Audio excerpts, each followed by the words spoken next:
স্থিতিস্থাপকতা চ্যাপ্টারে যাওয়ার আগে একটু কমন জিনিস একটু জেনে নেওয়া, সেটা হচ্ছে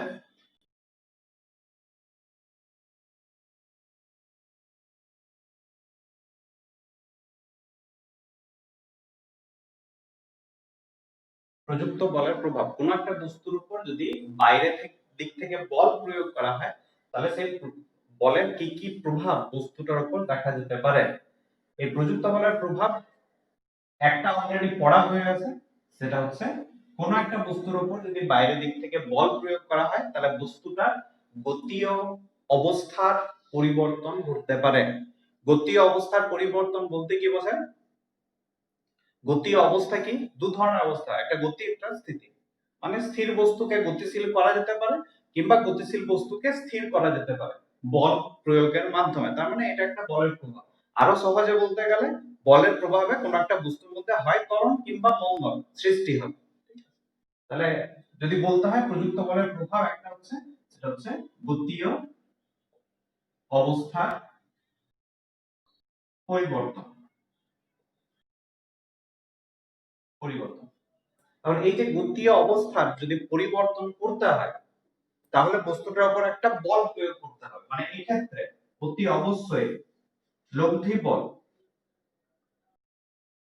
বা মোট বল যেটা আমরা প্রয়োগ করব, সেটা অতি অবশ্যই নট ইকুয়ালস টু জিরো, মানে জিরো হওয়া চলবে না, কিছু একটা নিট মান থাকতে হবে। কিন্তু প্রযুক্ত বল প্রয়োগ করলে যে শুধুমাত্র বস্তুটার মধ্যে ত্বরণ কিংবা মন্দন সৃষ্টি হবে এমনটা নয়, আরো কিছু প্রভাব দেখতে পাওয়া যায়, যেটা আমরা আজকে পড়বো। সেটা হচ্ছে বিকৃতি। কোন একটা বস্তুর উপর যদি আমরা বল প্রয়োগ করি, অনেক সময় বস্তুটার ত্বরণ বা মন্দন সৃষ্টি না হয়ে বস্তুটা বিকৃত হয়ে যেতে পারে, মানে বস্তুটা বেঁকে যেতে পারে। যে শেপ ছিল, সাইজ ছিল, আকার ছিল, আয়তন ছিল, সেই আকার, আয়তন, সাইজ, শেপ ইত্যাদিগুলোর পরিবর্তন ঘটে যেতে পারে। এটাও কিন্তু একটা প্রযুক্ত বলের প্রভাব। এখন যখন আমরা এই বিকৃতি ব্যাপারটা পড়বো, যে একটা বস্তুর উপর বল প্রয়োগ করা হলো এবং বস্তুটা আকার, আয়তন ইত্যাদি পরিবর্তন ঘটে গেল, তখন কিন্তু বস্তুটার এই গতীয় অবস্থার পরিবর্তন গুলোকে আমরা নেগলেক্ট করব। নেগলেক্ট করব বলতে আমরা ধরে নেব যে বস্তুটার গতীয় অবস্থার কোনো রকম কোনো পরিবর্তন ঘটছে না। অর্থাৎ যদি বস্তুটা স্থির ছিল তাহলে স্থির অবস্থাতেই আছে, কিংবা বস্তুটা যদি গতিশীল ছিল সমবেগে, তাহলে সমবেগেই গতিশীল আছে, ও থামছে না। ঠিক আছে, এইটা ধরে নিয়ে আমরা বিকৃতি করব। তার মানে বিকৃতি যদি করতে হয়, তার মানে এক্ষেত্রে শর্ত কি? যদি গতীয় অবস্থার পরিবর্তন না ঘটে, যে স্থির সে স্থিরই থাকবে, যে সমবেগে সরলরেখা বরাবর গতিশীল ছিল সে সমবেগে সরলরেখা বরাবরই গতিশীল থাকবে, তাহলে নিশ্চয়ই এখানে মোট প্রযুক্ত বলটাকে অতি অবশ্যই জিরো হতে হবে। তার মানে বিকৃতির ক্ষেত্রে লব্ধি বল,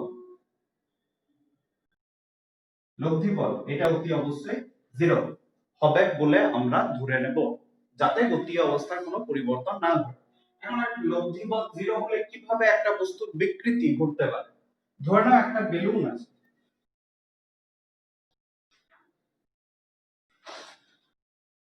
একটা বেলুন আছে, ঠিক আছে, এই বেলুনটা এটা আমরা বিকৃত করতে চাইছি, কিন্তু এই যদি স্থির থাকে এই জায়গাতেই যেন স্থির থাকে।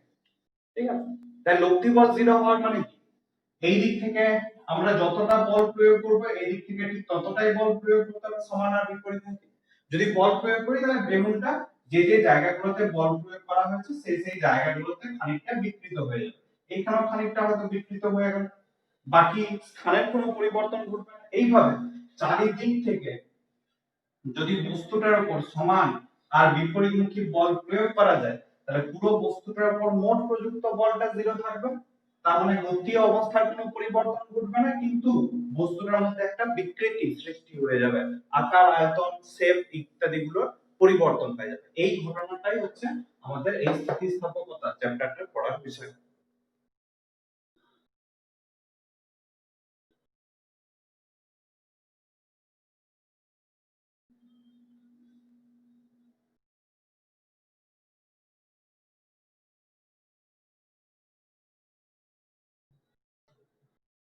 প্রথম যেটা পড়বো সেটা হচ্ছে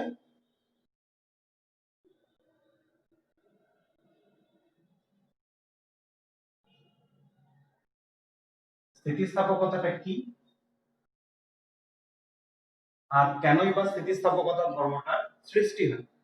স্থিতিস্থাপকতা কি না, ধরে নাও তোমরা যে পেন গুলোতে আমরা লিখি, ইউজ এন্ড থ্রো যে পেন গুলো আছে, ধরে নিচ্ছি এটা একটা ইউজ এন্ড থ্রো পেন, ঠিক আছে? এই পেনটা দু প্রান্তকে ধরে যদি আমরা বল প্রয়োগ করি, ধরে নিচ্ছি এইখানে একটা বল প্রয়োগ করলাম, বুয়া দিয়ে ধরতে হবে, তাহলে এইরকম জায়গায় একটা বল প্রয়োগ করতে হবে, আর দুটো সাইডে দুখানা বল প্রয়োগ করতে হবে। যেমন ভাবে খুশি বল প্রয়োগ করতে হবে। কি ঘটনা ঘটবে এরকম ভাবে বল প্রয়োগ করলে? পেনটা যে সোজা ছিল এটা সোজা থাকবে না, পেনটা খানিকটা বেন্ড হয়ে যাবে, বেঁকে যাবে। ধরেছি এরকম ভাবে পেনটা বেঁকে গেল, খুব বেশি বল প্রয়োগ করা চলবে না, সামান্য বল প্রয়োগ করলে তাহলে পেনটা বাঁকলো। এরপর এই যে বাইরের দিক থেকে তুমি বলগুলো প্রয়োগ করেছিলে বিভিন্ন রকম ভাবে ধরে, এই বলগুলোকে যদি আমরা উঠিয়ে নিই, তাহলে পেনটা আবার আগে যেমন সোজা ছিল সেই সোজা অবস্থাতেই ফেরত চলে যাবে, মানে নিজের প্রাথমিক আকার আকৃতিটা ফেরত পেয়ে যাবে। এই যে ঘটনাটা এখানে ঘটলো, এই পুরো ঘটনাটাকে বলা হচ্ছে স্থিতিস্থাপকতা। অর্থাৎ স্থিতিস্থাপকতা কি না, বাইরের দিক থেকে বল প্রয়োগ করে যদি কোনো একটা বস্তুর আকার কিংবা আয়তন ইত্যাদি আমরা পরিবর্তন করি, তাহলে প্রযুক্ত বলটাকে যখন আমরা সরিয়ে নেব তখন বস্তুটা আবার নিজের আগের অবস্থাতে ফেরত যাওয়ার চেষ্টা করে। এই যে চেষ্টাটা, এইটাকে বলা হচ্ছে স্থিতিস্থাপকতা। ঠিক আছে? আরো একটু ভালো করে বললে কি হবে না, পেনটাকে যখন এই ধরনের পেনটা আছে আমরা বল প্রয়োগ করছি, এরকম ভাবে পেনটাকে বাঁকাবো, ঠিক আছে? পেনটাকে যদি বাঁকাতে চাই তাহলে আঙ্গুলের উপর কিন্তু একটা চাপ পড়বে, বস্তুটা নিজের থেকে নিজের আকার পরিবর্তন করতে চাইবে না।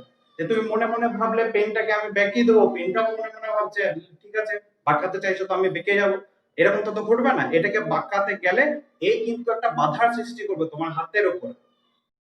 তার মানে বাইরে থেকে বল প্রয়োগ করে যদি আমি এটাকে বাঁকাতে চাই, তাহলে বস্তুটা আমাদের এই প্রচেষ্টাটাকে, আমাদের চেষ্টাটাকে খানিকটা বাধা দেবে, এবং আমাদের বলটা যদি আমরা উঠিয়ে নিই তাহলে ও আবার নিজের জায়গায় ফেরত চলে যাবে। এই ধর্মটাকে স্থিতিস্থাপকতা বলা হয়। মানে স্থিতিস্থাপকতার ধর্মটা কেন সৃষ্টি হয়? স্থিতিস্থাপকতার ধর্মটা সৃষ্টি হয় এই কারণে যে কোন একটা পদার্থকে যদি আমরা দেখি, স্থিতিস্থাপকতা মূলত এই ক্ষেত্রে যেটা আমরা করবো সেটা হচ্ছে কঠিন পদার্থের ক্ষেত্রে, তরল কিংবা গ্যাসীয় পদার্থের ক্ষেত্রে স্থিতিস্থাপক ধর্মটা অত্যন্ত কম। ঠিক আছে, ওগুলোকে বাদ দেওয়া যেতে পারে। তাহলে স্থিতিস্থাপকতা বলতে আমরা মূলত কঠিন পদার্থের স্থিতিস্থাপকতাটাকেই বুঝবো। এখন বলেই চলে, ফলে ওগুলো গ্যাসীয় পদার্থে পরিণত হয়। এখন যদি একটা কঠিন পদার্থের কথা বিচার করি, তাহলে এর যে অণু পরমাণুগুলো কঠিন পদার্থের ভেতরে, অণু পরমাণুগুলো কিন্তু একটা আরেকটার গায়ে প্রায় লেগে আছে এবং খুব দৃঢ় একটা বন্ধনে আবদ্ধ আছে। তার মানে অণুগুলোর মধ্যে একটা বন্ধন কাজ করছে, কিছু একটা আকর্ষণ বল কাজ করছে। এই যে আকর্ষণ বল কাজ করছে, আকর্ষণ বলটাকে, বন্ডিংটাকে কি বন্ধন কাজ করছে? যদি পরমাণু হয় সমযোজী বন্ধন কিংবা তড়িৎযোজী বন্ধন, এই জাতীয় বন্ধনগুলো কাজ করে। এই যে বন্ধনগুলো, এই বন্ধনগুলোকে আমরা বাস্তবিক ক্ষেত্রে একটা স্প্রিং এর সাথে তুলনা করতে পারি। ঠিক আছে, যে একটা অণু বা পরমাণু পাশের অণু বা পরমাণুটার সাথে একটা স্প্রিং দ্বারা জড়িত আছে। কিরকম না, ধরে নাও এই একটা অণু বা পরমাণু, যদিও অণুগুলো একটা গায়ে একটা লেগে থাকবে, দূরত্বটা খুব সামান্য, অত্যন্ত ক্ষুদ্র, তাও ছবিতে আঁকার সময় একটু বড় করে দেখাচ্ছে। ঠিক আছে, এর পাশে আরেকটা অণু আছে, ঠিক আছে, দূরত্বটা বাস্তবিক ক্ষেত্রে অত্যন্ত কম। এই দুটোর মধ্যে যে সমযোজী বা তড়িৎযোজী বন্ধন থাকুক না কেন, এই বন্ধনটাকে আমরা একটা স্প্রিং এর সাথে তুলনা করতে পারি। মানে এই অণুটা বা পরমাণুটা একটা স্প্রিং দ্বারা দ্বিতীয় অণুটার সাথে যুক্ত আছে। ঠিক, এখন একটা অণুকে ঘিরে চারপাশে তো অনেক ধরনের আরো অসংখ্য অণু বা পরমাণু থাকবে, একই রকম ভাবে সজ্জিত থাকবে। অন্য একটা দিকে আরেকটা অণু কথা বিচার করছি, এখানে একটা অণু আছে, তাহলে এই দুটোর মধ্যে একটা বন্ধন কাজ করবে, মানে একটা স্প্রিং এর সাথে যুক্ত আছে। ঠিক আছে, আবার এদিকেও থাকবে, এদিকে একটা অণু কথা যদি ভাবি তাহলে একটা স্প্রিং এর সাহায্যে এখানে যুক্ত থাকবে, এদিকে একটা অণু কথা যদি ভাবি একটা স্প্রিং এর সাহায্যে যুক্ত থাকবে। এই স্প্রিং গুলো অ্যাকচুয়ালি কি? স্প্রিং গুলো অ্যাকচুয়ালি হচ্ছে অণু বা পরমাণুগুলোর মধ্যে সমযোজী আর তড়িৎযোজী। স্প্রিংটাকে কি করলে এইদিকে ধরে টানলে আর এইদিকে ধরে টানলে প্রচন্ড বল দ্বারা দুদিকে ধরে টানা তাহলে কি হবে পেনটা দৈর্ঘ্য বেড়ে যাবে। এবার যদি স্প্রিং সিস্টেমটার কথা ভাবো কি করা হয়েছে দুটো সাইড থেকে বল প্রয়োগ করা হয়েছে এইদিকে একটা এইদিকে একটা তাহলে স্প্রিং গুলো নিশ্চয়ই দৈর্ঘ্য বাড়বে। এখন এই স্প্রিং গুলো যদি দৈর্ঘ্য বেড়ে যায় খানিকটা তাহলে স্প্রিংটা কি চেষ্টা করবে একটা স্প্রিং কে তুমি টেনে দৈর্ঘ্য বাড়িয়ে দিয়েছো এবার যদি স্প্রিংটাকে ছেড়ে দাও তাহলে স্প্রিংটা আপনা থেকে সংকুচিত হওয়ার চেষ্টা করবে তার মানে এই স্প্রিংটা দৈর্ঘ্য বেড়ে গেছে এবার জায়গায় সংকুচিত হতে তার মানে স্প্রিংটা মানে সমযোজী বা তড়িৎযোজী বন্ধনটা এটা কি চাইবে এই যে পরমাণুটা আছে বা অণুটা আছে এটাকে টেনে আবার নিজের জায়গায় ফেরত আনার চেষ্টা করবে এই স্প্রিংটা কি হবে বেড়ে গেছে এও টেনে এটাকে নিজের জায়গায় আনার চেষ্টা করবে প্রত্যেকটা স্প্রিংই একই চেষ্টা করবে ঠিক আছে তাহলে কি ঘটনা ঘটছে এই যে তীর চিহ্নটা আমরা দিয়েছি এই তীর চিহ্নটা কি এই তীর চিহ্নটা হচ্ছে বাইরে থেকে আমরা যে বলটা প্রয়োগ করেছি সেই বাহ্যিক বলটা এটা হচ্ছে বাহ্যিক বল বাহ্যিক বলটা প্রয়োগ করার ফলে কি ঘটলো না অণু পরমাণুগুলো যে যে অবস্থানে ছিল সেই অবস্থানটা চেঞ্জ হয়ে গেল অবস্থানটা কমেও যেতে পারে কিংবা বেড়েও যেতে পারে এই ক্ষেত্রে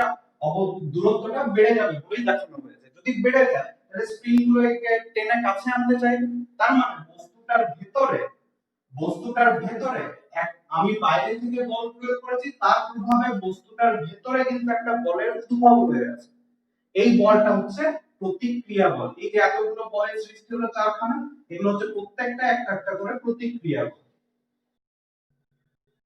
প্রতিক্রিয়া বল এই যে দুটো স্প্রিং এর দুখানা প্রতিক্রিয়া বলের সৃষ্টি হয়েছে লব্ধি বলটা কোন দিকে কাজ করবে অতি অবশ্যই লব্ধি বলটা এই দিকে কাজ করবে এটা হচ্ছে লব্ধি প্রতিক্রিয়া বল যেটা কার সাথে সমান হবে বাহ্যিক যে বলটা আমরা প্রয়োগ করেছি তার সাথে সমান হবে আশা করি বোঝা গেছে তাহলে কি ঘটনা ঘটলো না বাইরে থেকে বল প্রয়োগ করে আমি পেনটার দৈর্ঘ্য বাড়াতে চাইলাম ফলে অণু পরমাণুগুলো একটা আরেকটা থেকে দূরে সরে যাবে যেই দূরে সরে যাবে অণুগুলোর মধ্যে একটা বন্ধন ছিল সমযোজী বা তড়িৎযোজী ওগুলোকে একটা স্প্রিং এর সাথে তুলনা করতে পারি তাহলে স্প্রিং গুলোর দৈর্ঘ্য বৃদ্ধি ঘটেছে এরপর স্প্রিং গুলো কি চাইবে যদি আমি বলটাকে উঠিয়ে নিই তাহলে স্প্রিং গুলো চাইবে আবার সংকুচিত হয়ে নিজের জায়গাতে ফিরে আসে ফলে অণু পরমাণুগুলো আবার নিজের জায়গাতে ফেরত চলে আসে আর অণু পরমাণুগুলো যদি নিজের জায়গাতে ফেরত চলে আসে তাহলে পেনটা আগে যা দৈর্ঘ্য ছিল সেই দৈর্ঘ্যে লাভ করবে এই হচ্ছে স্থিতিস্থাপকতার মূল কাজ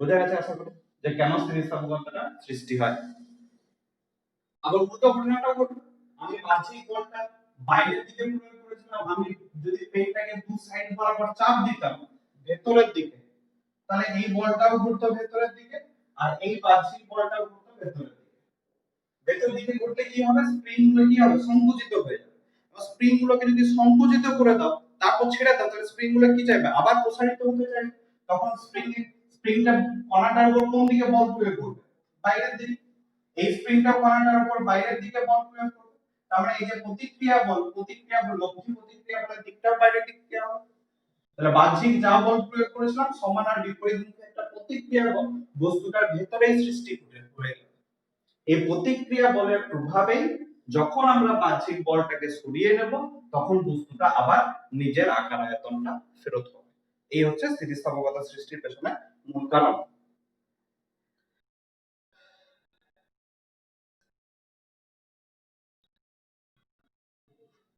এবার স্প্রিং তো অনেক ধরনের হয় স্প্রিং হয় যে পেন গুলো আমরা ব্যবহার করি সে পেনের ভিতরে এক ধরনের স্প্রিং থাকে খুব সরু তার দ্বারা তৈরি ওই স্প্রিং গুলোকে খুব সহজেই অল্প পরিমাণ বল প্রয়োগ করে সংকুচিত হবে অল্প পরিমাণ বল প্রয়োগ করলে বেড়ে যাবে আরেক ধরনের স্প্রিং হয় যেগুলো গাড়িতে থাকে গাড়ি যেগুলো সকার বলে ঠিক আছে ওই স্প্রিং গুলোকে তুমি বাইরে থেকে অত সহজে টেনে বাড়াতে পারবে না বা সংকুচিত করতে পারবে না ওদেরকে প্রসারিত বা সংকুচিত করতে গেলে তোমাকে বাহ্যিক প্রচন্ড বলের প্রয়োজন হবে এখন এইটার সাথে ওইটা তুলনা কোথা থেকে আসছে না আমরা প্রত্যেকটা কঠিন পদার্থের বিভিন্ন পরমাণু বা অণুগুলোর মধ্যে আকর্ষণ বলটা কিন্তু একই না কিছু কঠিন পদার্থ পাবো যাদের মধ্যে আকর্ষণ বলটা অণু পরমাণুগুলোর মধ্যে আকর্ষণ বলটা অত্যন্ত কম তার মানে ওই পেনের স্প্রিং এর সাথে তুলনা করতে পারি আর কিছু কঠিন পদার্থ আছে যাদের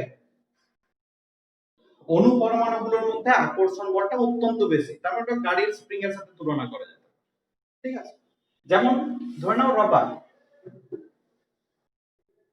রবার রবারের যে অণু পরমাণুগুলো তাদের আকর্ষণ বল অত্যন্ত কম, রবারকে সহজে টেনে পড়ানো যায় আবার সংকুচিতও করা যায়। তার মানে এই যে স্প্রিং এর কথাটা বলছিলাম, দুটো অণু বা পরমাণুর মধ্যে একটা স্প্রিং দ্বারা জয়েন আছে, এই স্প্রিংটা কিন্তু অত্যন্ত সহজেই সংকুচিত বা প্রসারিত করা যাবে স্প্রিংটাকে। ঠিক আছে, তাহলে বাইরে থেকে খুব কম পরিমাণ বল প্রয়োগ করলে রবারটা প্রসারিত বা সংকুচিত হবে। তার বাইরে থেকে যদি অল্প পরিমাণ বল প্রয়োগ করি তাহলে এ কতটা বাধার সৃষ্টি করতে পারে। বাধা বলতে কি বোঝায়? বাধা বলতে প্রতিক্রিয়া বলটা, আমি যেদিক থেকে বাইরে বল প্রয়োগ করেছি যে ডিরেকশনে, প্রতিক্রিয়া বলটা তার উল্টো দিকে কাজ করছে, মানে এ একটা বাধার সৃষ্টি করতে পারবে। কতটা বাধার সৃষ্টি করতে পারবে? নিশ্চয়ই অত্যন্ত কম পরিমাণ বাধার সৃষ্টি করতে পারবে, যেহেতু এ সহজেই সংকুচিত প্রসারিত করতে পারবে। আবার যদি একটা ইস্পাতের কথা ভাবা হয়, একটা ইস্পাতের তারকে তুমি দৈর্ঘ্য বাড়াতে চাইছো, ইস্পাতের তারকে দৈর্ঘ্য বাড়ানো কিন্তু অতটা সোজা না। তার মানে কি, ইস্পাতের যে অণু পরমাণুগুলো আছে তাদের মধ্যে বন্ডিংটা অত্যন্ত দৃঢ়। তার মানে স্প্রিংটা প্রচন্ড শক্তিশালী একটা স্প্রিং, একে সহজে তুমি সংকুচিতও করতে পারবে না, সহজে প্রসারিতও করতে পারবে না। তাহলে একে সংকুচিত বা প্রসারিত যদি করতে হয় তাহলে বাহ্যিক যে বলটা প্রয়োগ করেছো সেই বলটাকে অত্যন্ত বেশি হতে হবে। আর এই বাহ্যিক বলটা যদি বেশি হয় তাহলে প্রতিক্রিয়া বল, এই প্রতিক্রিয়া বলের মানটাও বেশি হবে। তার মানে ইস্পাতটা বেশি পরিমাণ বাধা সৃষ্টি করতে পারবে, তুমি যে ওকে বিকৃত করতে চাইছো তার বিরুদ্ধে অনেক বেশি বাধা দিতে পারবে, সহজে বিকৃত করা যাবে না। কারণ বিজ্ঞানের ভাষায় কোনটা বেশি স্থিতিস্থাপক, না যে যত বেশি বাধা সৃষ্টি করতে পারবে সেটা হচ্ছে তত বেশি স্থিতিস্থাপক আমাদের বিজ্ঞানের ভাষায়। এমনিতে মনে হতে পারে যে রবারটা বেশি স্থিতিস্থাপক, কিন্তু বিজ্ঞানের ভাষায় রবার বেশি স্থিতিস্থাপক নয়, ইস্পাতটা বেশি স্থিতিস্থাপক। কেন? না ইস্পাত তার আকার আয়তন পরিবর্তনে অনেক বেশি বাধা সৃষ্টি করতে পারে রবারের তুলনায়, যে যত বেশি বাধা সৃষ্টি করতে পারবে সেটা তত বেশি স্থিতিস্থাপক হবে। শ্রেণীবিভাগ কি কি? এই স্থিতিস্থাপকতার উপর ভিত্তি করে পদার্থকে প্রথম যেটা হবে সেটা হচ্ছে পূর্ণ দৃঢ় বস্তু। একটা হচ্ছে পূর্ণ দৃঢ় বস্তু, প্রথমে নাম করে লিখে তারপর একটা একটা করে আসবে। তারপর হচ্ছে পূর্ণ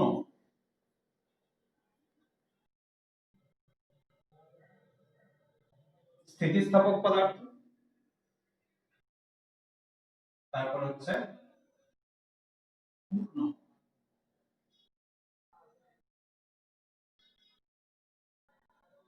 অস্থিতিস্থাপক পদার্থ, আর 4 নম্বর হচ্ছে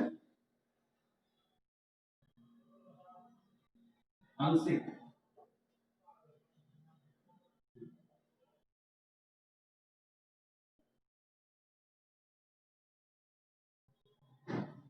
আংশিক স্থিতিস্থাপক পদার্থ।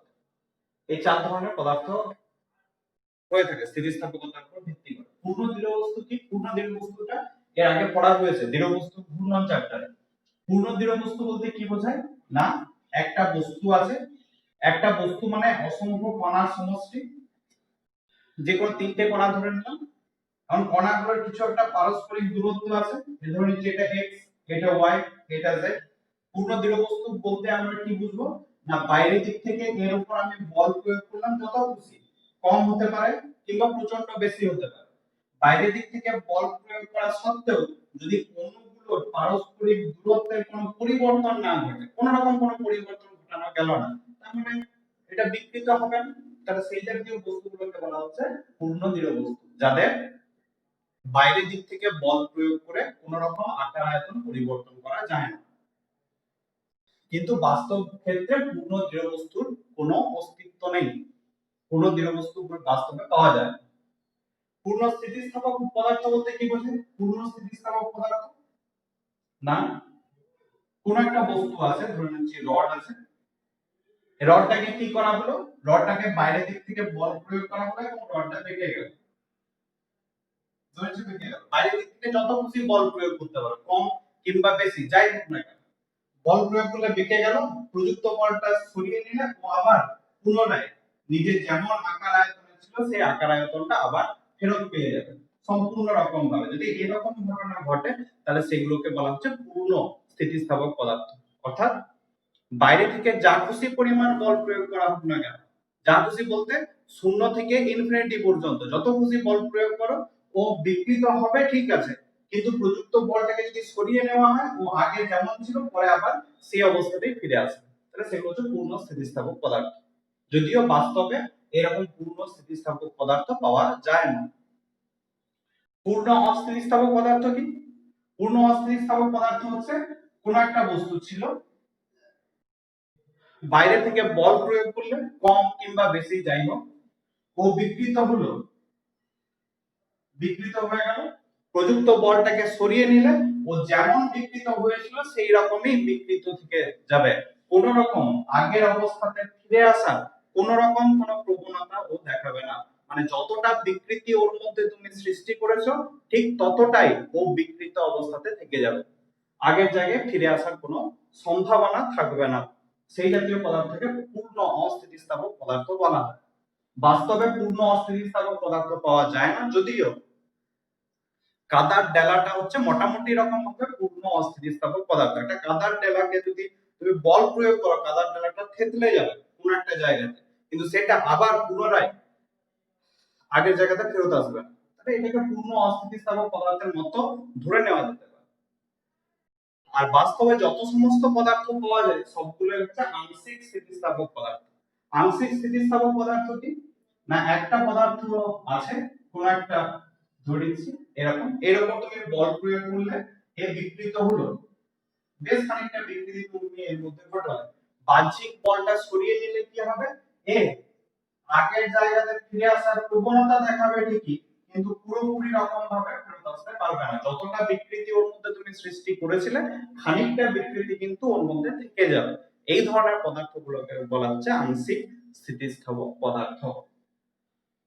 যে বল প্রয়োগ করলে ও বিকৃত হলো, বিকৃত হওয়ার পর প্রযুক্ত বলটাকে সরিয়ে নিলে ও নিজের জায়গায় ফেরত যাবার একটা প্রবণতা দেখাবে, কিন্তু পুরোপুরি নিজের আকার আকৃতিটা ফেরত পাবে না, খানিকটা বিকৃতি ওর মধ্যে থেকে যাবে। এই ধরনের পদার্থগুলো হচ্ছে আংশিক স্থিতিস্থাপক পদার্থ, এবং বাস্তব ক্ষেত্রে সমস্ত পদার্থই হচ্ছে আংশিক স্থিতিস্থাপক। এই আংশিক স্থিতিস্থাপক পদার্থ সম্পর্কে বাকি চ্যাপ্টারটা পড়তে হবে, ঠিক আছে। এই আংশিক স্থিতিস্থাপক পদার্থের বিশেষ কিছু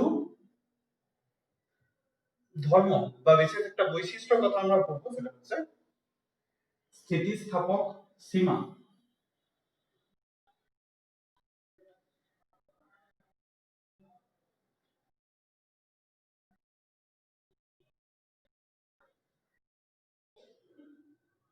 এই যে আংশিক স্থিতিস্থাপক পদার্থ এর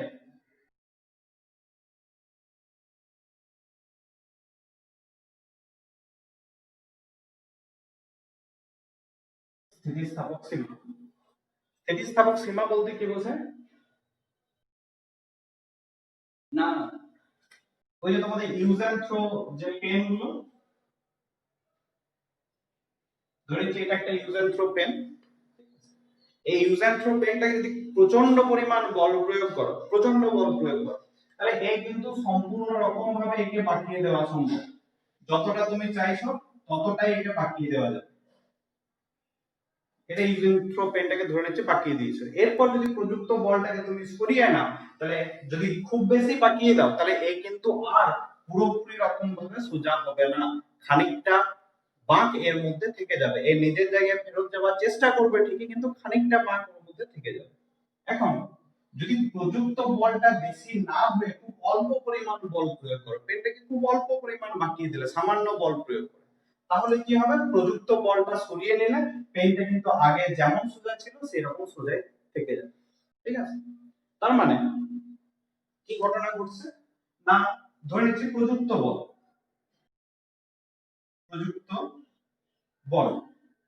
আর বিকৃতি এই দুটোর মধ্যে একটা সম্পর্ক দেখা যায়। প্রযুক্ত বলটা যখন জিরো, বাইরে থেকে কোন রকম বল প্রয়োগ করেনি, তখন বিকৃতিও ঘটবে না। প্রযুক্ত বলের পরিমাণটা আমরা বাড়াচ্ছি আস্তে আস্তে পেনটার উপরে, ঠিক আছে। প্রযুক্ত বলটাকে ধরে নিচ্ছে 1 নিউটন করলাম, খুব অল্প পরিমাণ বল, খুব সামান্য পরিমাণ 1 নিউটন বল প্রয়োগ করলাম, বস্তুটা সামান্য পরিমাণ বেঁকে গেল, পেনটা খুব সামান্য বাঁকলো, তার মানে বিকৃতি একটা সৃষ্টি হবে, ঠিক আছে। এই বলটাকে যদি সরিয়ে নাও তাহলে পেনটা আবার যেমন ছিল পূর্বের অবস্থাতে ফেরত চলে যাবে,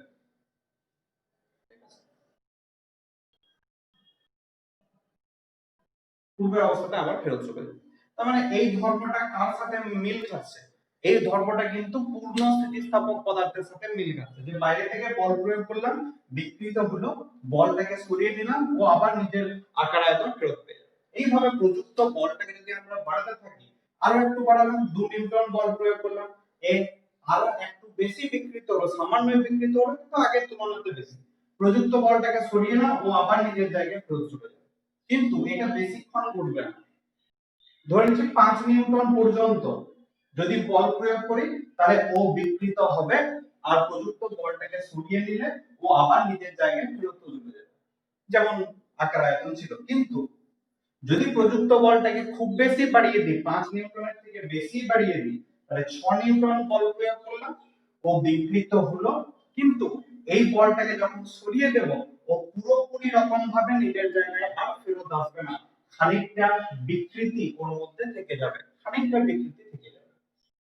তার মানে প্রযুক্ত বলটা 0 থেকে শুরু করে 5 নিউটন পর্যন্ত পদার্থের আচরণটা কিন্তু পূর্ণ স্থিতিস্থাপক পদার্থের মতো, এবং তারপরে ওর আচরণটা বদলে যাচ্ছে, তারপরে ও আংশিক স্থিতিস্থাপক পদার্থের মতো আচরণ করছে।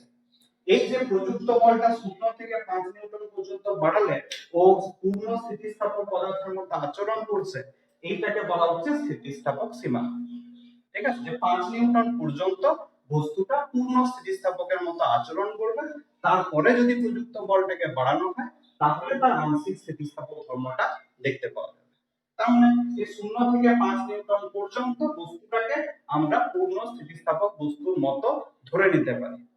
তাহলে প্রত্যেকটা আংশিক স্থিতিস্থাপক পদার্থই পূর্ণ স্থিতিস্থাপক পদার্থের মতো আচরণ করে, কিন্তু যদি প্রযুক্ত বলের মানটা কম হয় তবে, এবং তার একটা নির্দিষ্ট সীমা আছে যে কত দূর পর্যন্ত পূর্ণ স্থিতিস্থাপক পদার্থের মতো আচরণ করবে, সেই সর্বোচ্চ প্রযুক্ত বলের মানটাকে বলা হচ্ছে স্থিতিস্থাপক সীমা। এটা একটা উদাহরণ হিসেবে আমি বললাম যে 5 নিউটন পর্যন্ত, তার মানে সব ক্ষেত্রে 5 নিউটন হবে তার কোনো মানে নেই। স্থিতিস্থাপক সীমা বলতে কি বুঝবো না, বাহ্যিক সর্বোচ্চ যে বলের জন্য বস্তুটা পূর্ণ স্থিতিস্থাপকের মতো আচরণ করবে সেই প্রযুক্ত বলটা হচ্ছে স্থিতিস্থাপক সীমা, ওর থেকে বেশি বল প্রয়োগ করলে ও আর পূর্ণ স্থিতিস্থাপক থাকবে না, আংশিক স্থিতিস্থাপক হয়ে যাবে। এবং আমাদের যে পুরো চ্যাপ্টারটা পড়তে হবে সেটা হচ্ছে এইটুকুর উপর বেস করে স্থিতিস্থাপক সীমার মধ্যে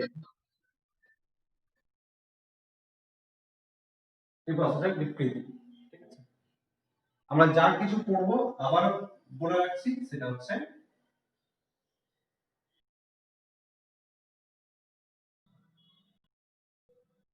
স্থিতিস্থাপক সীমার মধ্যে বিকৃতি যতক্ষণ বাস্তব বস্তুগুলো পূর্ণ স্থিতিস্থাপকের মতো আচরণ করে, বাইরে থেকে প্রযুক্ত বলটা অনেক কম। বিকৃতি বলতে কি বোঝায়? বিকৃতি তো কি, বাইরে থেকে বল প্রয়োগ করলাম, মোট বল 0, কিন্তু বস্তুটার যা সাইজ শেপ ছিল বাইরে থেকে বল প্রয়োগ করে সেগুলো পরিবর্তন, এই পরিবর্তনটাই হচ্ছে বিকৃতি। এখন আমাদের গাণিতিক ভাবে বা বিজ্ঞানের ভাষায় বিকৃতিটা 3 ধরনের হতে পারে। একটা হচ্ছে দৈর্ঘ্য বিকৃতি,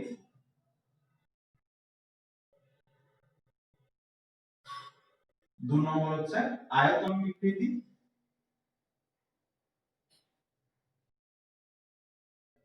আর 3 নম্বর হচ্ছে আকার বিকৃতি।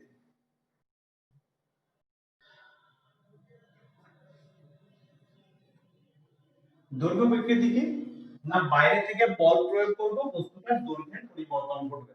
শর্ত একটা, যে বাকি দুটো অপরিবর্তিত থাকবে, অর্থাৎ আয়তনের পরিবর্তন ঘটা চলবে না, আকারেরও পরিবর্তন ঘটা চলবে না। যেমন ধরে নাও কোনো একটা রড আছে, রড দেখতে কি রকম, চোঙাকৃতি, কি করা হলো, বাইরের দিক থেকে ধরে নিচ্ছে এই প্রান্তটা ফিক্সড আছে, বাইরের দিক থেকে এর উপর একটা বল প্রয়োগ করা হলো এর পরিমাণ। তাহলে রডটা দৈর্ঘ্যে বাড়বে, দৈর্ঘ্যে এমন ভাবে বাড়বে যাতে আয়তনের কোনো পরিবর্তন না হয়, আর আকার এই চোঙাকৃতি ছিল চোঙাকৃতিই থাকবে, আকারের পরিবর্তন কিছু ঘটবে না। বাইরের দিক থেকে বল প্রয়োগ করা হলো ও দৈর্ঘ্যে বেশ খানিকটা বেড়ে গেল, এতদূর পর্যন্ত দৈর্ঘ্য বেড়ে গেছে বল প্রয়োগ করার পর। এখন দৈর্ঘ্য, তার দৈর্ঘ্যের বিকৃতি ঘটেছে, এই ধরনের পরিবর্তনটাকে দৈর্ঘ্য বিকৃতি বলা হয়। গাণিতিক ভাষায় দৈর্ঘ্য বিকৃতি কি, ধরে নাও যে প্রথমে বল প্রয়োগ করার আগে বস্তুটার দৈর্ঘ্য কিছু একটা ছিল, ক্যাপিটাল এম ধরে নিচ্ছি, বল প্রয়োগ করার ফলে পরে এই দৈর্ঘ্য বেড়েছে, কতটা দৈর্ঘ্য বেড়েছে, না এইখান থেকে এইটুকু পরিমাণ দৈর্ঘ্য বেড়েছে, এইটুকু দৈর্ঘ্যকে ডেল্টা এল হিসাবে ইন্ডিকেট করছি, ডেল্টা এল। তাহলে দৈর্ঘ্য বিকৃতি বলতে কি বোঝায়, না যতটা দৈর্ঘ্যের পরিবর্তন ঘটলো আর প্রথমে কতটা দৈর্ঘ্য ছিল এই দুটোর অনুপাতকে দৈর্ঘ্য বিকৃতি বলে। তাহলে দৈর্ঘ্য বিকৃতি সমান হচ্ছে ওই delta L divide by L. কতটা দৈর্ঘ্যের পরিবর্তন ঘটেছে, দৈর্ঘ্য কতটা বেড়েছে বা কম কমেছে ওইটুকু, আর প্রথমে কতটা দৈর্ঘ্য ছিল এই দুটোর অনুপাত হচ্ছে দৈর্ঘ্য বিকৃতি।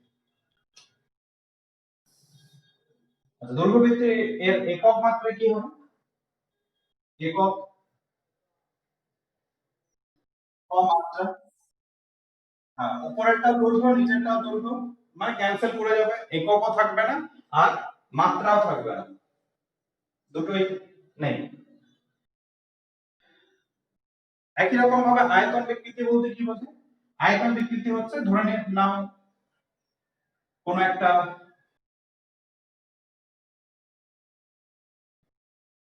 আয়তঘনক জাতীয় বস্তু আছে, আয়তঘনক কি করা হলো, মোট প্রযুক্ত বল শূন্য হতে হবে, মানে এর উপর বাইরের দিক থেকে চারিদিক থেকে এর উপর বল প্রয়োগ করা হবে। এটা একটা রবার ধরে নিতে পারো, ইরেজার, তো পেন্সিলের যেগুলো ইরেজার হয় সেই ইরেজার, চারিদিক থেকে বল প্রয়োগ করলে, এদিক থেকেও বল প্রয়োগ করলে, পেছন দিক থেকেও বল প্রয়োগ করলে, চারিদিক থেকে যদি বল প্রয়োগ করলে তাহলে ইরেজারটা কি হয়ে যাবে, সংকুচিত হয়ে যাবে, ছোট হয়ে যাবে খানিকটা। শর্ত কি, না এই ক্ষেত্রে আয়তন বিকৃতির ক্ষেত্রে আকারটা যেন একই থাকে, অর্থাৎ এই আয়তঘনক ছিল আয়তঘনকই থাকতে হবে, কিন্তু বড় আয়তঘনক ছিল সেটা কমে একটা ছোটখাটো কোনো একটা আয়তঘনকে পরিণত হয়ে যাবে, পরিণত হয়ে যাবে। তার মানে আয়তনের পরিবর্তন ঘটেছে, এই আয়তনের পরিবর্তনটা হচ্ছে আয়তন বিকৃতি। কি ধরনের আয়তনের পরিবর্তন ঘটেছে, ধরে নিচ্ছি প্রথমে এর আয়তনটা ছিল ক্যাপিটাল ভি, পরে আয়তনটা কত হবে, যেহেতু আয়তনটা কমে গেছে তার মানে ক্যাপিটাল ভি মাইনাস কিছু একটা, ধরে নিচ্ছি ডেল্টা ভি, এটা তো পরে আয়তন হয়েছে। তাহলে আয়তন বিকৃতি বলতে আমরা কোন রাশিটাকে বুঝবো, আয়তন বিকৃতি বলতে বোঝায় কতটা আয়তনের পরিবর্তন ঘটেছে, কতটা আয়তনের পরিবর্তন ঘটেছে, আগে ছিল ভি এখন ভি মাইনাস ডেল্টা ভি, মানে পরিবর্তন হয়েছে কতটা, ডেল্টা ভি পরিমাণ পরিবর্তন হয়েছে, এই ডেল্টা ভি ডিভাইড বাই প্রথমে কতটা আয়তন ছিল প্রাথমিক আয়তন, এই দুটোর অনুপাত হচ্ছে আয়তনের বিকৃতি। যথারীতি আয়তনের বিকৃতিরও এর কোনো একক নেই আর মাত্রাও থাকবে না, যেহেতু উপরেও আয়তন আছে নিচেও আয়তন আছে।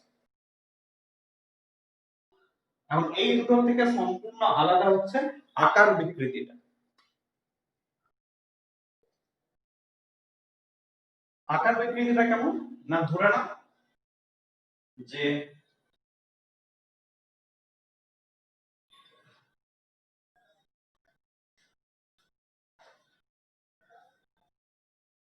এটা একটা দেশলাই এর বক্স, যেটা মেঝের উপর নামানো আছে,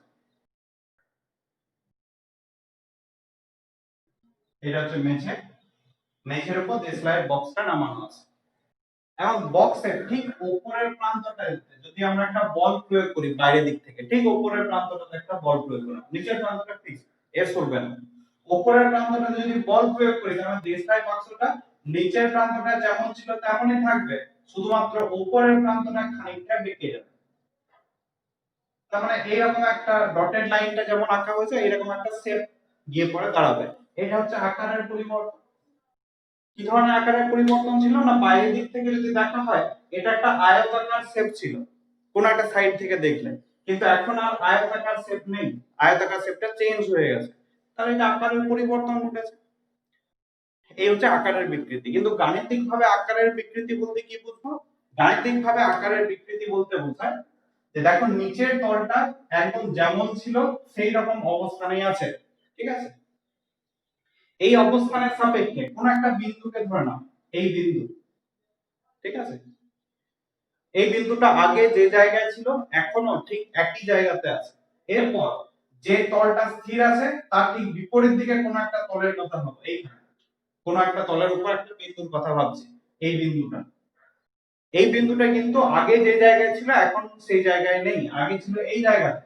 তার মানে এই স্থির কণাটার সাপেক্ষে এর অবস্থান খানিকটা দূরত্বে। পরে যখন আকার বিকৃতি হয়ে গেল তখন কণাটা কিন্তু এইখান থেকে এত দূর পর্যন্ত চলে এসেছে, ঠিক আছে?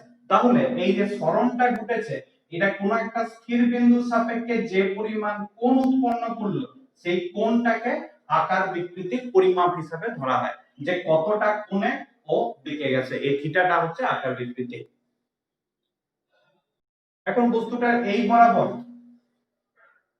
দৈর্ঘ্যটা যদি ছোট হাতের এল ধরে নিই, তার মানে এইখান থেকে এতদূর পর্যন্ত দৈর্ঘ্যটা হচ্ছে এল। আচ্ছা, এই অ্যাঙ্গেলটা থিটাটা ভেতর দিকে লিখছি, এইখান থেকে এইটুকু দৈর্ঘ্যটা হচ্ছে এল। আর কণাটা কতটা সরে গেছে ধরে নিচ্ছি x পরিমাণ সরে গেছে।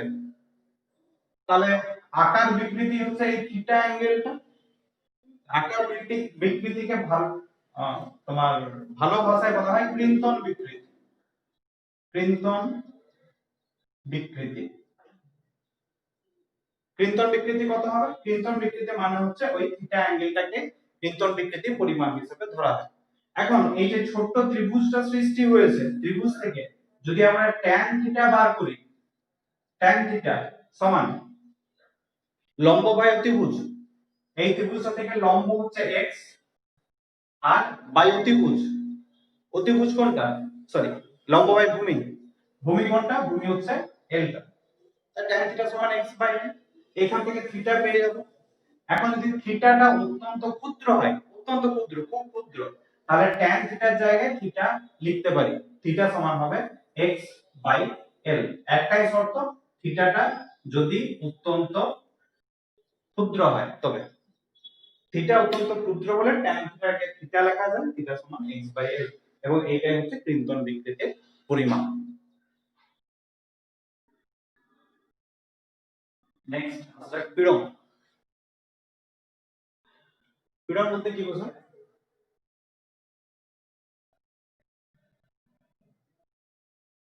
একটা রড, ঠিক আছে? আচ্ছা, রড বললে যদি ভাবতে অসুবিধা হচ্ছে যে একটা লোহার রড কি করে আমি ওর দৈর্ঘ্য বাড়াবো, এটা তো প্রচন্ড ডিফিকাল্ট ব্যাপার। তাহলে রড হিসাবে না ভেবে এটা ধরে নাও রডের মতোই সেম, শুধু রবার দিয়ে তৈরি এটা, ঠিক আছে? তাহলে রবারটাকে অন্তত পক্ষে টেনে বাড়ানো যাবে, তাহলে বুঝতে সুবিধা হবে একটু। এরকম ধরে নাও, হ্যাঁ রডকেও টেনে বাড়ানো বা সংকুচিত করা যায়, কিন্তু সেক্ষেত্রে প্রযুক্ত বলটাকে প্রচন্ড বেশি হতে হবে, তবেই গিয়ে পরে তোমাকে প্রসারিত বা সংকুচিত হবে, নচেত নয়। তার থেকে রবার হিসাবে ধরে নাও এটা বেশ বড় সড়ো একটা রবারের ব্যান্ড, মোটা সোটা, এটাকে টেনে তো বাড়ানো যেতেই পারে, ঠিক আছে? আমরা গাড়িতে ব্যাগ ট্যাগ বাঁধার জন্য যে রবার গুলো ব্যবহার করি, মোটা মোটা রবার গুলো, সেইগুলো। এবার ধরে নাও এর উপর বল প্রয়োগ করছি, এদিক থেকে একটা বল প্রয়োগ করলাম F, এর থেকে একটা বল প্রয়োগ করলাম সমপরিমাণ F, তাহলে মোট প্রযুক্ত বল কত? রবারের ব্যান্ডের উপর 0। সমান বিপরীতমুখী বল প্রয়োগ করেছে, কি ঘটনা ঘটবে ভেতরে? ভেতরে যে কোনো অণু পরমাণুগুলোর কথা ভাবো, ঠিক মিডিলে কোনো একটা অণু আছে ধরে নিচ্ছি, এই সাইডে একটা অণুর কথা ভাবছি, এই সাইডে একটা অণুর কথা ভাবছি। বল প্রয়োগ করা হয়নি।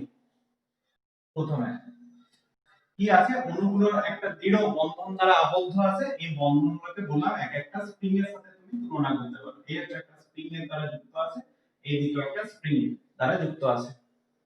এরপর কি করলে, এরপর তুমি এইদিকে একটা বল প্রয়োগ করলে, এইদিকে একটা বল প্রয়োগ করলে, সমান আর বিপরীত, এদিকে F এদিকেও F, তাহলে কি হবে? বলো বলো।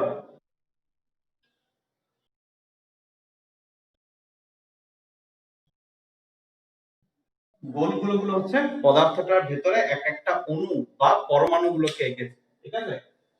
তিনটে অণু বা পরমাণুর কথা আমরা ভাবছি এখানে, যে অণুগুলোর ভেতরে কি কি ঘটনা ঘটবে। পদার্থ তো অণু বা পরমাণু দ্বারাই তৈরি, তাহলে এই গোল গোলগুলো হচ্ছে এক একটা অণু বা পরমাণু।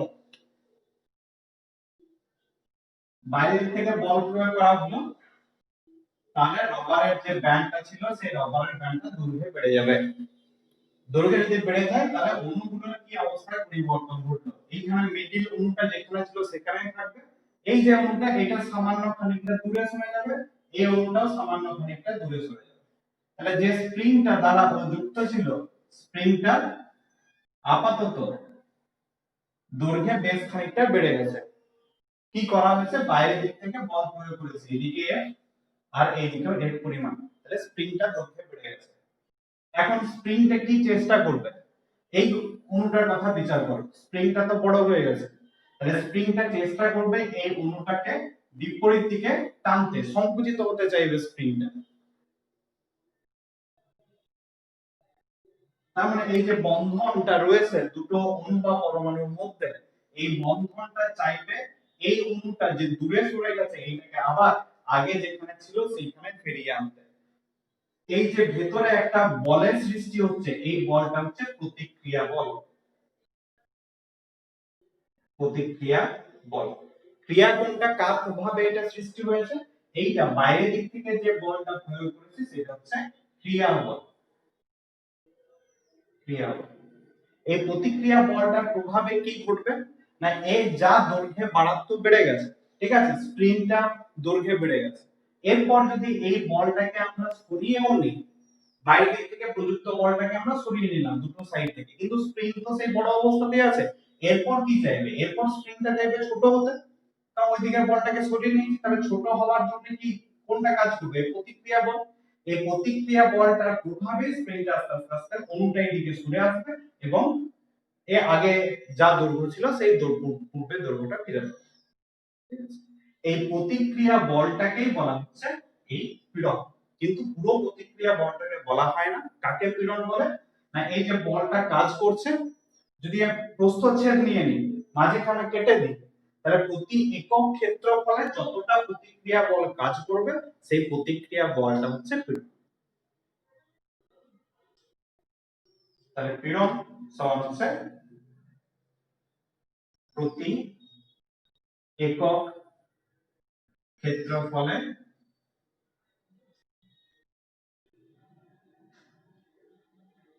ক্রিয়াশীল প্রতিক্রিয়া বল, এটাকে পীড়ন বলা হয়, প্রতি একক ক্ষেত্রফলে ক্রিয়াশীল। কিন্তু যখন আমরা অঙ্ক করব, অঙ্ক করার ক্ষেত্রে এই যে প্রতিক্রিয়া বল, এই প্রতিক্রিয়া বলের মানটা কার সাথে সমান হয়, প্রতি অবশ্যই ক্রিয়া বলের সাথে সমান হয়, ঠিক আছে। তাহলে পীড়নের ফর্মুলা আমরা এইরকম ভাবে লিখতে পারি, প্রতি একক ক্ষেত্রফলে ক্রিয়াশীল প্রতিক্রিয়া বল, আমরা নিশ্চয়ই প্রতিক্রিয়া বল বাই ক্ষেত্রফল, এই জাতীয় ফর্মুলা লেখা যেতে পারে পীড়নের। কারণ এখানে যদি আমি ছবিটা চেঞ্জ করি, ধরে নাও এটা দেওয়া হয়েছে, তাহলে ক্রস সেকশনটা কেমন দেখতে পাওয়া যাবে, ক্রস সেকশনটা দেখতে পাওয়া যাবে এরকম, মোটামুটি এই টাইপের। যদি 3 ডাইমেনশনাল ব্যান্ডটার কথা বলো তাহলে এটা হচ্ছে ক্রস সেকশন, মাঝখানে কেটে দিয়েছি, কেটে দেওয়া হলে কি হবে, স্প্রিংটা সংকুচিত হতে চাইছে, মানে প্রযুক্ত বলটা এই ডিরেকশনে কাজ করছে, তাহলে এই যে পুরো ক্ষেত্রফলে বল কাজ করছে এর পরিমাণ, যদি পুরো ক্ষেত্রফলটা আমরা ক্যাপিটাল এ ধরে নিই, এইটুকুটার ক্ষেত্রফল ক্যাপিটাল এ, তাহলে এ ক্ষেত্রফলে বল কাজ করে এফ প্রতিক্রিয়া বল, তাহলে একক ক্ষেত্রফলে বল কাজ করবে এফ বাই এ, মানে বল বাই ক্ষেত্রফল, তাহলে প্রতিক্রিয়া বল বাই ক্ষেত্রফল, এটা হচ্ছে পীড়ন। এখন এই প্রতিক্রিয়া বলের মানটা ক্রিয়া বলের সাথে সমান, তাই যখন আমরা অঙ্ক করব তখন এই প্রতিক্রিয়া বলের জায়গায় ক্রিয়াও আমরা লিখতে পারি, ক্রিয়া বল বাই ক্ষেত্রফল। যদিও সংজ্ঞা হিসাবে প্রতিক্রিয়া বল বাই ক্ষেত্রফল হওয়া উচিত, কিন্তু প্রতিক্রিয়া বলের মানটা যেহেতু ক্রিয়া বলের সাথে সমান, তাই পীড়নের মানটা নির্ণয় করার ক্ষেত্রে ক্রিয়া বাই ক্ষেত্রফল লেখা যেতে পারে, আলটিমেটলি বল বাই ক্ষেত্রফল। বল বাই ক্ষেত্রফল আরো একটা রাশির সমীকরণ, সেটা হচ্ছে চাপ। চাপ সমান হয় বল বাই ক্ষেত্রফল। ঠিক আছে, তাহলে মানে পীড়নটা চাপের সাথে সমতুল্য।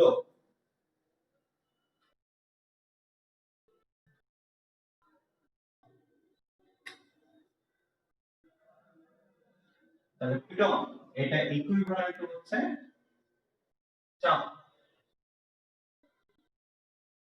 তাহলে পীড়নের একক গুলো কি হবে?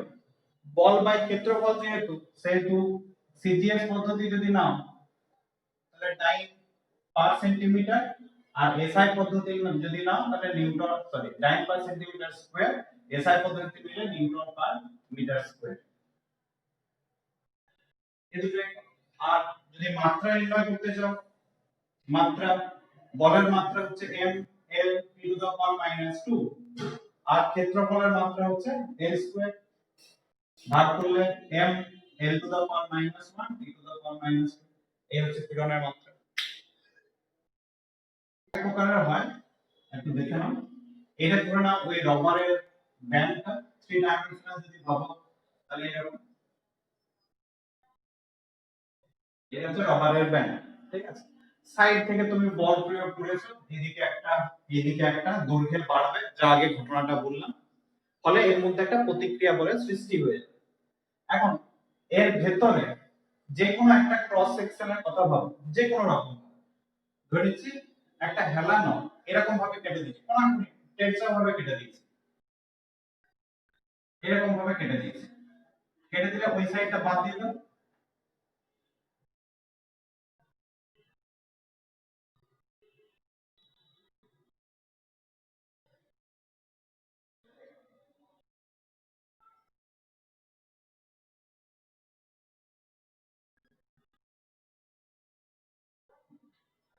এরকম টেনশন ভাবে কেটে দেওয়া হয়েছে, এরকম একটা ক্রস সেকশনের কথা ভাবো।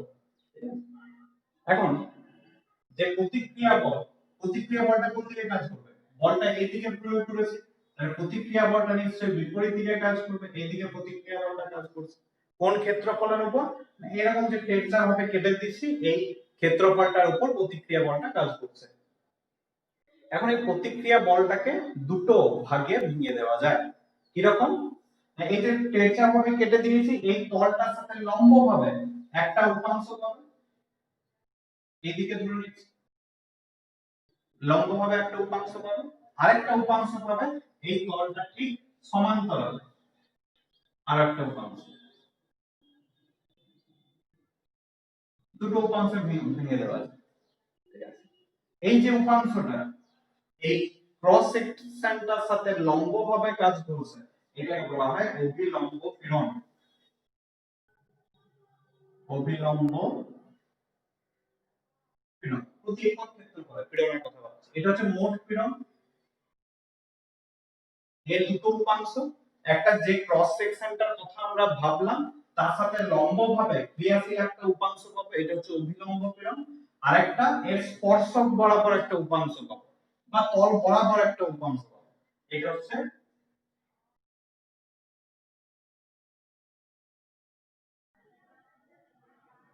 স্পর্শকীয় পীড়ন বা স্পর্শক বরাবর পীড়ন। এই দু ধরনের পীড়ন হতে পারে। দু ধরনের পীড়নের কাজ কিন্তু ভিন্ন রকমের। কি রকমের? এই অভিলম্ব পীড়নের কাজ কি? অভিলম্ব পীড়নের কাজ হচ্ছে এই তারটার দৈর্ঘ্যে পরিবর্তন ঘটানো, দৈর্ঘ্যে সংকুচিত করে দিতে পারে, প্রসারিত করে দিতে পারে। অভিলম্ব পীড়ন এটা মূলত দায়ী হচ্ছে দৈর্ঘ্য বিকৃতির জন্য। অভিলম্ব পীড়ন। স্পর্শকীয় পীড়নটা কি কাজে লাগবে? এই যে স্পর্শক বরাবর একটা পীড়ন কাজ করছে, এটা কাজে লাগবে এর আকার পরিবর্তনের জন্য, মানে যেটা কৃন্তন পীড়ন এর আগে বললাম আকার পরিবর্তন জনিত, এটা হচ্ছে কৃন্তন বিকৃতি বা আকার বিকৃতির জন্য স্পর্শকীয় পীড়নটা দায়ী। অনেক টেরচা ভাবে কেটে নেওয়া হলো বলে একটু বুঝতে অসুবিধা হচ্ছে, যদি ঠিক লম্বভাবে প্রস্থচ্ছেদটা করা হতো তাহলে দেখো বুঝতে একটু সুবিধা হতো।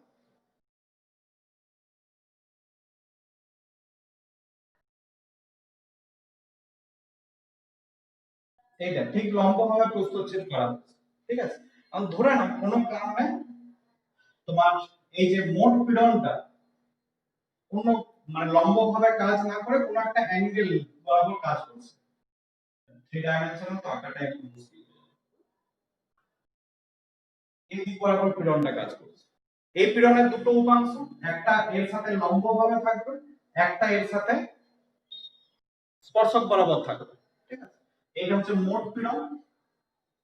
ধরে নিচ্ছি কোনো কারণে পীড়নটা এই বরাবর সৃষ্টি হয়েছে, তাহলে অভিলম্ব পীড়ন কোনটা, স্পর্শকীয় পীড়ন কোনটা? এই যে প্রস্থচ্ছেদ আমরা নিয়েছি, স্পর্শক প্রস্থচ্ছেদের সাথে লম্বভাবে যেটা কাজ করছে সেটা হচ্ছে তোমার অভিলম্ব পীড়ন।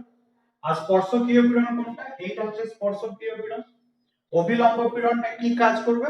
যেহেতু এই দিক বরাবর কাজ করছে, এটাকে টেনে দৈর্ঘ্য বাড়িয়ে দেবে, তাহলে দৈর্ঘ্য বিকৃতির জন্য এটা দায়ী। আর স্পর্শকীয় পীড়ন যেটা, সেটা কি কাজ করবে? ধরে নাও এইটা নেই, এই দুটো বল নেই, শুধুমাত্র এইটা আছে, এইটা থাকার জন্য কি হবে?